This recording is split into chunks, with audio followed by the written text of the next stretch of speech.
So I'm back. What's up, guys? Craig Mack, Liberty Bell Beekeepers. I got 3 more of these boxes to put together tonight. I made 24 today.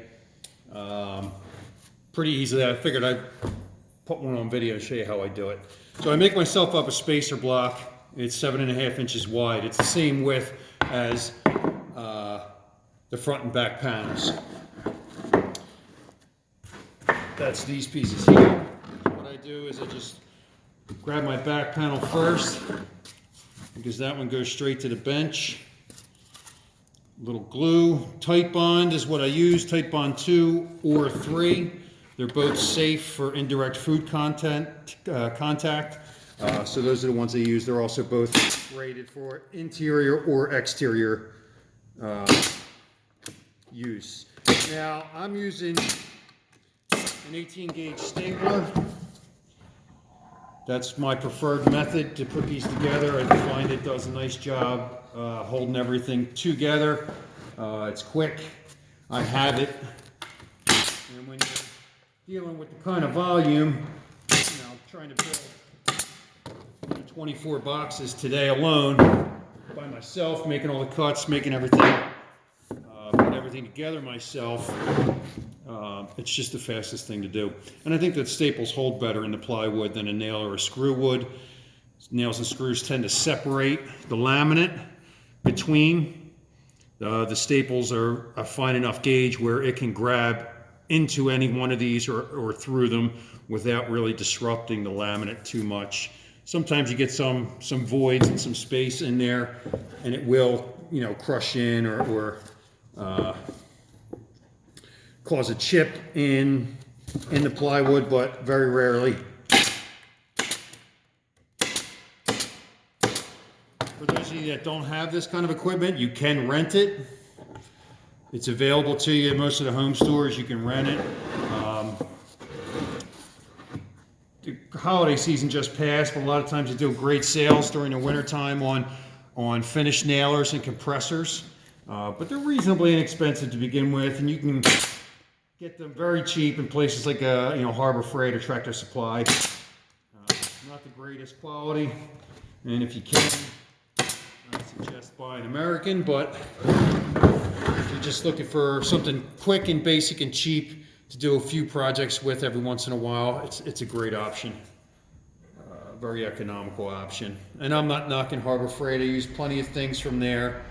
My welder and clamps and blades and sanding discs and a lot of kind of stuff like that, the disposables. And even some of their air tools aren't too bad. So now I'm putting the bottom on. As you can see, I have experience building stuff, but these things really kind of go together pretty easily. When you make all your cuts ahead of time, it makes assembly really easy.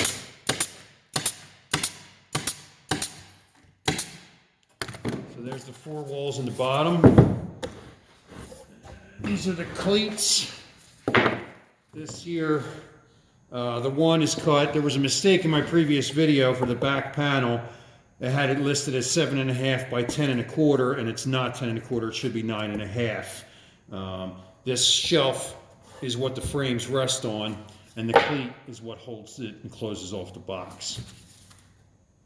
So once again, a little bit of glue. I do something like that so it glues up on the sides.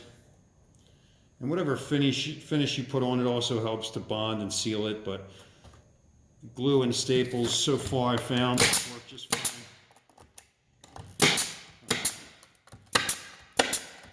Not as pretty as the boxes from some of the manufacturers, with the dovetails or the one by Pine. It looks nicer and it is durable and it works just fine. But like I said, for me, right now it's just about economics. And there's the box. I haven't started doing my lids yet, but there's the lid piece. Sorry about the compressor. There's the lid piece. Usually, like I said, with the end of your panels, you get a couple of these rips that you can rip down. Usually I rip them down to 3/4 by 3/4, and I just put a rail around the outside of my lids. This would work just fine. You do have some worry about it buckling without any kind of cross brace. If you weight it properly, that's not a problem, but eventually this plywood is going to buckle. It's going to move without any kind of support underneath. What you really need is something along the edge that'll hold it in place. Now, as I said earlier in the previous video, if you make these a migratory style lid where it's the same width as the box, you get plenty of extra material to do whatever you need to do for the front and back. A migratory lid has a small rail on the front and on the back, and it's the width of the box. That way they can be stacked tightly next to one another. I don't have that problem. I'm not migrating my bees anywhere. So I make just a wider lid because I want it to be wider than the box, just for a little bit of extra protection. So there it is, folks. I mean, I got maybe to do the rest of the work on these lids. I got probably another hour and a half doing that work. Putting all the rails on those, but that'll be a project for another day because it's been a pretty long day today, although fun and rewarding. So there it is. There's the nuke box. And pretty quick, pretty clean, pretty easy. Hope you enjoyed it. Thanks.